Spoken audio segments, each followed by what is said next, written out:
Hi, akkamootanii. So kanaan dura stringii akkamtiin akka uumnu wajjin ilaalleerra. Amma immoo akkamtiin akka stringii manipuleetii goonu yookaan stringii qabiyyee isaa akkamtiin akka jijjiirru akkamtiin akka keessa deemne ilaallu wajjin ilaalla. So string manipulationiin Python keessatti baay'ee wanta koomanidha. Ani iddoo hojii kootti guyyaanti stringii wajjin hojjetiin oolee galin beeku. Yaadadhu. So it's like Java fayyadamtullee yoo ta'e programming language isa barbaade yoo fayyadamtanii string manipulation wanta baay'ee koomanidha. So yeroo baay'ee gaafa stringii wajjin hojjennu stringii manipulate gaafa goonu functionoota stringiidha kan nuti fayyadamnu. Python functionoota stringii baay'ee nu dhiyeessa duwwaadhaa kaasnee waan hojjechuu nurra jiru hin jiru jechuudha. Inni wanta gaariidha. So functionoota Python nu dhiyeessu keessaati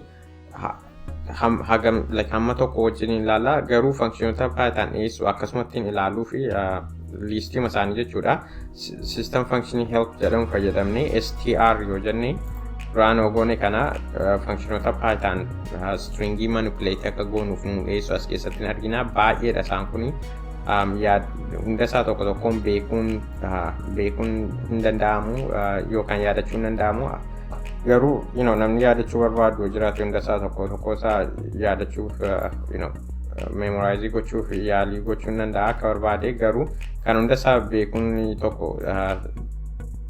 beekuun hin cimaa. So garuu yeroo wanta ta'e hojjechuu barbaannu stringii wajjiniin stringii gaafa manipulate goonu dhufnee as keessaatti functionii kam akka nu fayyaduu danda'u ilaaluu danda'uun inni baay'ee barbaachisaadha. Yaadachuu caalaa isatu baay'ee barbaachisaadha jechuudha. So functionoota stringii keessatti fayyadamanii fi stringii manipulate gochuu ilaaluu fi jalqaba fakkeenyaan eegallaa jechuudha. Fakkeenyaaf stringii maqaa jedhamuun uumaa. Maqaa namaa qabata kuni maqaa Robson jedhamu qabata. Raaniin godhee stringiin kokunnaa uumameera. So functionii jalqabaan ilaaluu barbaadu functionii strip jedhamudha. Functioniin kun qabiyyee stringii keenya keessaatti kaaraaktarii nuti itti himnu delete nu godha.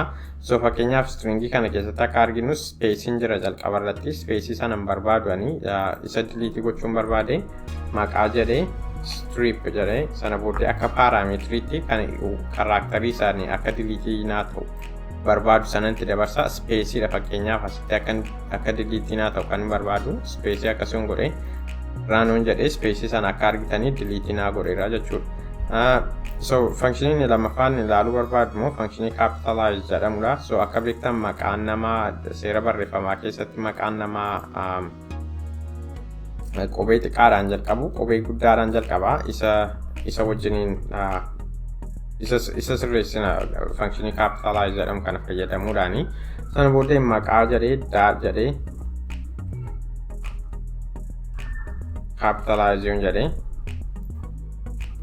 result isaa maqaa string isa maqaa jedhamu keessatti story godhadha. Sana booddee print yoon jedhe kana maqaa koo maqicha yoon deebisee print godhee akka argitanii qubeen jalqabaa capitalize ta'eera. Qubee hunda isaa capitalize gochuu barbaanne immoo functioniin kan biraa jira. Functioniin upper jedhamu isa fayyadamuu dandeenya.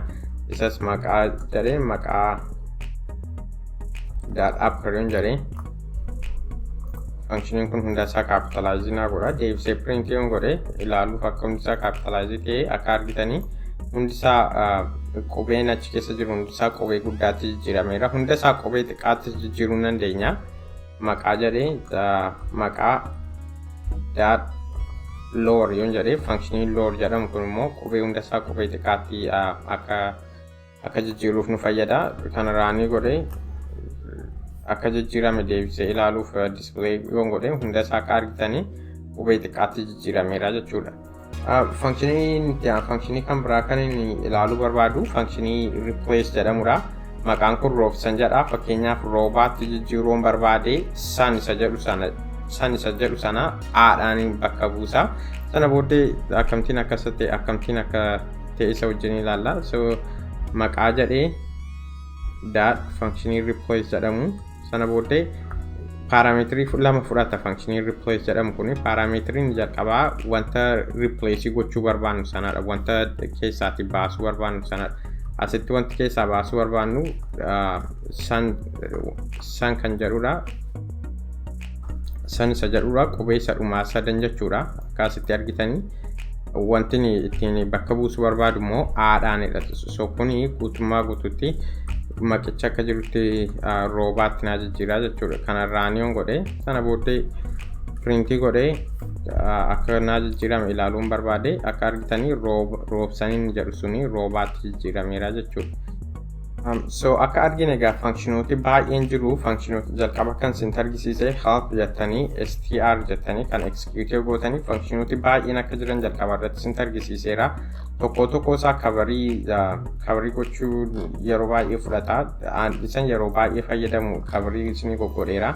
Garuu wanti baay'ee barbaachisaanii as keessa dhuftanii ofii keessanii ilaaluu danda'uudha. Wanta ta'e gochuu barbaadan stringii wajjiniini gochuu akka dandeessan amanaatti as kootaatti documentation kana ilaala. Functionin kam akkasiin fayyadu ilaalaa jechuudha. Ilaaluu dandeessu jechuudha. As dhuftanii akkasitiin wanta system functioning help jedhamu kanadha kan isin fayyadamtanii wanta biraa miti.